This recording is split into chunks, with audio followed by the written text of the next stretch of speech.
জাতিসংঘ গাজা সিটি ও তার আশপাশের এলাকাকে দুর্ভিক্ষ নগরী হিসেবে ঘোষণা দিয়েছে।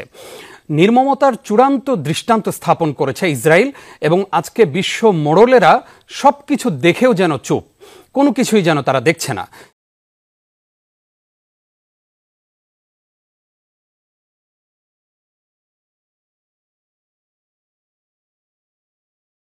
প্রতিবেদনে উঠে এসেছে যে গাজার শিশুরা বলছে, আমরা বেঁচে থাকতে চাই না, আমরা মরে যেতে চাই, যেন অন্তত জান্নাতে গিয়ে খাবার পাই। কি বলবেন এই বিষয়ে? খুবই দুর্ভাগ্যজনক এবং খুবই নির্মম বাস্তবতা। পৃথিবীর ইতিহাসে বহু দুর্ভিক্ষ হয়েছে, যে দুর্ভিক্ষগুলো মানুষের ফসলহীনতার কারণে, অনাবৃষ্টির কারণে, নানা কারণে হয়েছে।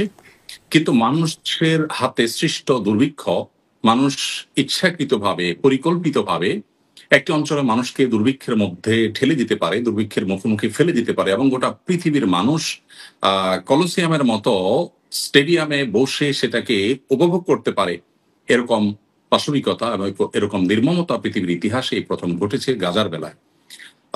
আপনি যেমনটি বলছিলেন, যমুনা টিভিতেই আজকে দুটি নিউজ হয়েছে, দুটি রিপোর্ট হয়েছে। তার একটি হলো যে সেভ দ্য চিলড্রেনের কর্মকর্তা শাইমা আল ওবায়দি তিনি বলেছেন যে গাজার শিশুরা এখন বলছে যে তারা মরতে চায়, যেন তারা জান্নাতে গিয়ে খাবার পায়। আমি জানি না যে এর চাইতে নির্মম আর কোনো কথা হতে পারে কিনা, যে শিশুরা সেখানে মরতে চায় জান্নাতে গিয়ে খাবারের আশায়। দুর্ভিক্ষ বা ক্ষুধার কষ্ট কত দূরে গিয়ে গড়ালে এরকম নির্মম পরিস্থিতি তৈরি হয়। আমরা গাজার পরিস্থিতি জানি যে সেখানে ক্ষুধায়, খাবারের অভাবে শিশুরা কঙ্কাল হয়ে যাচ্ছে। কোনো বাবার সামনে তার সন্তান খাদ্য এবং পানীয়ের অভাবে শুকিয়ে যখন কঙ্কাল হয়ে মৃত্যুর জন্য প্রহর গুনতে থাকে, এই কষ্টটা বোধ হয় গাজার মানুষ ছাড়া পৃথিবীর কোনো মানুষ এভাবে অনুভব করবার এই দুর্ভাগ্য বা এরকম পরিস্থিতি তাদের কারোর হয়তো হয়। আরেকটি নিউজ যমুনা টিভিতে আজকে আমরা দেখেছি যে খাদ্য সরবরাহের পরিমাণ গাজাতে, যে খাদ্য সরবরাহ করছে এবং জায়নবাদী রাষ্ট্র বলছে যে তারা খাদ্য সরবরাহ করছে, অন্যদেরকে করতে দিচ্ছে। তো যমুনা টিভিতে যে রিপোর্টটা হয়েছে সেখানে বলা হচ্ছে যে খাদ্য সরবরাহের পরিমাণটা হলো সমুদ্রে এক ফোঁটা পানি ফেলার মতো। এক ফোঁটা পানি যেরকম সমুদ্রের মধ্যে কোনো প্রকার পার্থক্য সৃষ্টি করে না, ঠিক এমনি ভাবে যে খাবার দেয়া হচ্ছে গাজায়, সে খাবার আসলে গাজার মানুষের বেঁচে থাকার জন্য ন্যূনতম কোনো প্রয়োজন পূরণে সহায়ক হচ্ছে না। তো এই পৃথিবীর একজন বাসিন্দা হিসাবে ইতিহাসের এই করুণ অধ্যায়ের আমরা যে সাক্ষী হলাম, হয়তো আমাদের পরবর্তী প্রজন্ম যখন এই ইতিহাস পড়বে তখন আমাদের কথা বলবে যে এরা কতটা কাপুরুষ ছিল, এরা কতটা অথর্ব ছিল।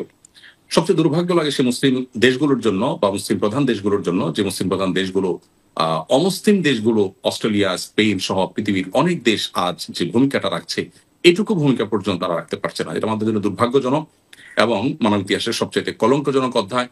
এই নির্মমতা, এই পাশবিকতা, এটার অবসান হোক। আমরা প্রত্যেকে যার যার জায়গা থেকে দীপ্ত কণ্ঠে শপথ করি ফিলিস্তিনের মাজলুম মানুষের পাশে দাঁড়াবার, গাজা মানুষের পাশে দাঁড়াবার এবং সেই সাথে জায়নবাদী রাষ্ট্রের যে জুলুম চলছে, জুলুমের বিরুদ্ধে আমরা মৃত্যু পর্যন্ত প্রত্যেকে সরব থাকি, আমাদের কণ্ঠকে আমরা জাগ্রত রাখি। আল্লাহ তাআলা আমাদেরকে সেই তৌফিক দান করুন।